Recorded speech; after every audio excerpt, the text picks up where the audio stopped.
welcome back to my channel. I hope you're all doing very well.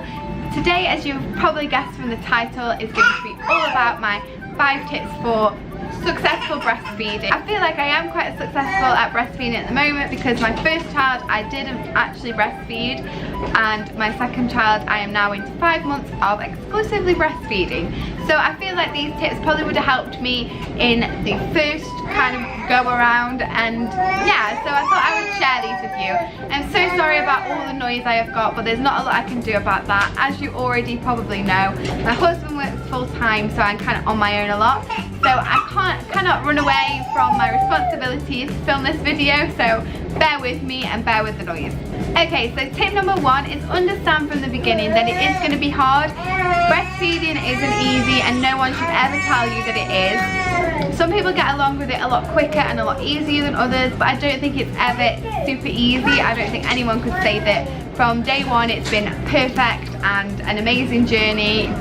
I'm pretty sure it has been an amazing journey, but it's never ever perfect, and everybody has their little niggles that they go through. So if you understand from the beginning that it's going to be hard and it's going to be difficult, then you're not kind of preparing yourself for a fail. You're just sort of kind of preparing yourself mentally for the fact that you already know it's going to be hard, it's going to be difficult, but it's worth it. It's very worth it.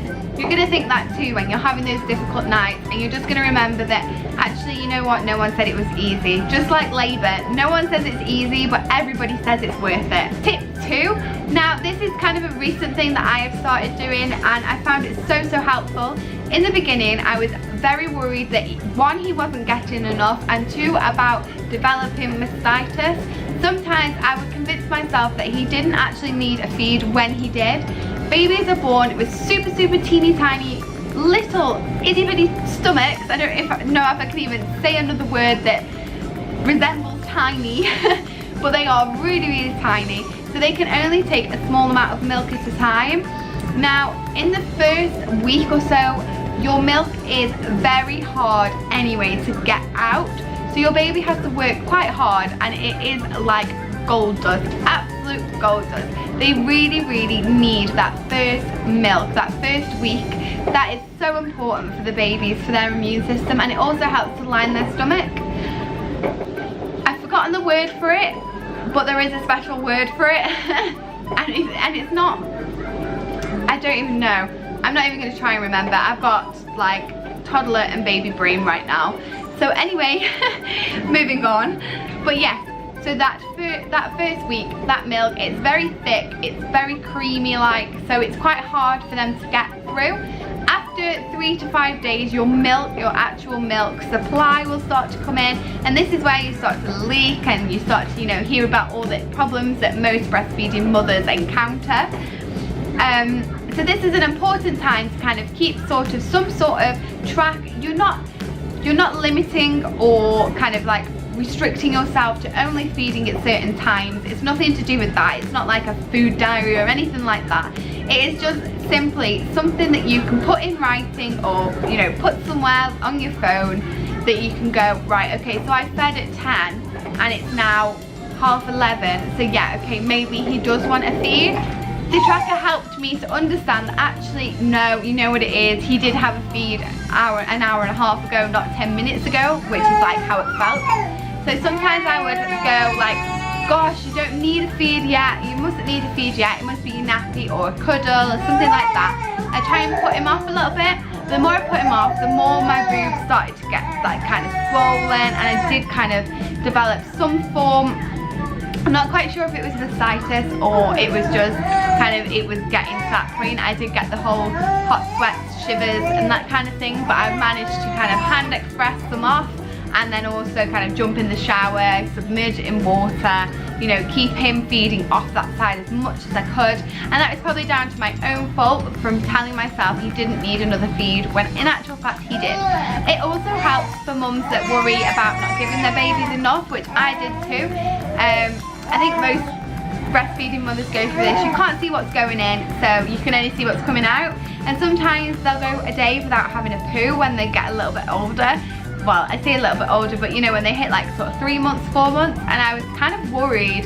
So I started using the tracker again, and I was like, oh no, that you know, that he's getting plenty, he's feeding this time and then this time and then this time, and it just, you know, kind of makes you feel a little bit better about yourself and what your body is actually doing. Tip number 3 is a really common one. I think a lot of people struggle with breastfeeding the most because it is a commitment. It's like a full-time job, and you know, you're solely responsible for feeding your baby. Nobody else can help, nobody else can go, oh, I'll give them a bottle. You know, if you're just about to jump in the bath and baby needs feeding, baby needs feeding. So another tip would be, if you're not the kind of person that's willing to kind of give up that little bit of me time, which isn't a bad thing, everybody needs me time, everybody needs, you know, a bit of a letdown, then get an espresso, buy an espresso. I've got a hand espresso, a Tommy Tippy one. I've only just bought one recently, but that was for pure choice. I didn't mind kind of being attached to Albie. I kind of quite liked it, but he's my second baby. But your first baby is already overwhelming enough to realise that you're kind of responsible for this like little human being. So with Jake, I kind of struggled a little bit more to kind of get in the swing of things, whereas obviously with Albie, I kind of was already at that point. I was already a mum and kind of knew what I was doing. So I was okay with just like feeding him and not actually using a breast pump or anything like that. So I only recently bought one just so we could do all the things. Like I had a few egg stamps that I needed to do, so I needed to be away from Albie for longer than I could sort of kind of risk leaving him. Yeah, it's been really good, and I think that's a good way for mums to kind of get some help. Tip number 4, just be prepared before baby comes. If you're very set and you really want to give breastfeeding a go, make sure you have everything in place before baby gets here. So maybe do buy your espresso machine before they come, buy everything you need to do milk stores, buy the proper clothing. This is a big thing for me because with Jake I never did that. I do the kind of the one up, one down, so I buy the vests which like clip on, they're not expensive, and also the nursing bras as well. I buy them from H&M and they're really cheap, so they aren't expensive, and then I just wear normal clothes over the top, so I just look like a normal person, not a breastfeeding mum. I don't know if that's possible, but you know, they're not kind of like too mumsy or anything like that. And then I just do the one up, one down, my midriff like covered, and all my top here is covered. You can't see anything, it's so discreet. Also, you want to think about kind of like nipple balm, because they will get sore, they will get cracked, especially if it's your first baby. They will definitely get cracked and sore, and that's just something that can help like soothe them. And you know, after you've had a bath, pop it on and kind of leave it on there. It's not harmful to your baby as long as you get kind of a recognised one. Most people go for Lanaso or Lanaso or something like that. I actually went for the Asda's own version, and I thought that was really great and it was really good for me, and I think it's only like £3.50, so definitely a cheaper alternative to the Lanaso.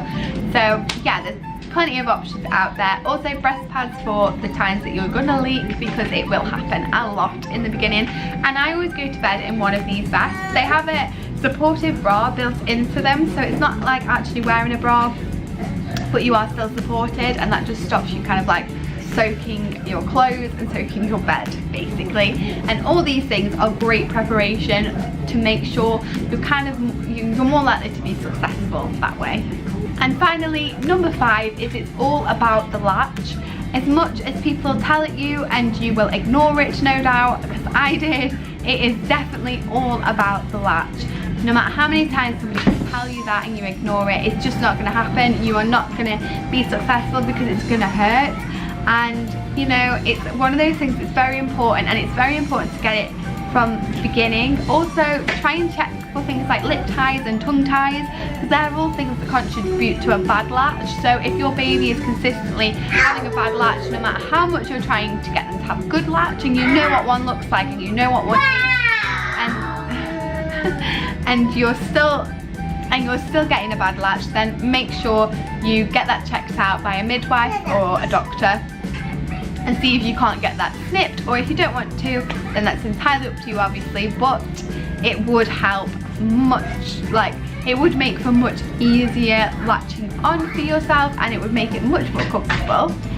If you don't know what a good latch looks like, you can go over and type it into any search engine. If you type it into YouTube, there's lots of videos on there. that show you what a good latch looks like. You should have gone through this in your antenatal class if it's your first baby. If it's your second baby and you need a refresher, you can always ask your midwife.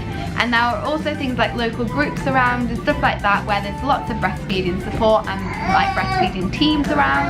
But you should also have a lactation consultant and an infant feeding team in your area. So before baby comes, try and get in those groups, try and figure out who these people are, get yourself a little contact list of who to contact if you're really struggling. Some of them will actually come out to you and help you with your latch, which is really great because sometimes you can't always see yourself. Your partner probably doesn't know what a good latch looks like, and maybe your friend or your mum or whatever didn't breastfeed and you're a little bit stuck. I know I was like that. So if you ring them, they come out, they check your latch, they help you to improve your latch, and they just make it much easier. And that way then you're going to be a lot better off for your breastfeeding journey. I hope this video can help anybody that's thinking about breastfeeding or is going to attempt breastfeeding. Like I say, I didn't do it in my first, and I've seen such a difference in my second. My kind of mental state got back to normal a lot quicker, my hormones got back to normal quicker. I also kind of got sort of almost back to my pre-baby weight quicker, and yeah, also I feel like the bond was amazing. And it's also a lie that breastfed babies don't sleep, because Albie is in his own room having co-slept with me from day one. He is now in his own room and he sleeps through most of the night. He gets up between 5 and 6 AM in the morning for his first feed, but he's been down since about 9 o'clock the previous evening. So I think that's pretty good going. So yeah, so don't listen to all the rubbish some people say about scaremongering you from trying it. If you just give it a go, give it a couple of weeks. If it's not for you, it's not for you, but I hope these tips helped. And yeah, I hope you enjoyed this video, and I will see you again in my next one. Please don't forget, if you liked it, give it a thumbs up. If you want to see more, then go over and hit that subscribe button, and I will see you in my next video.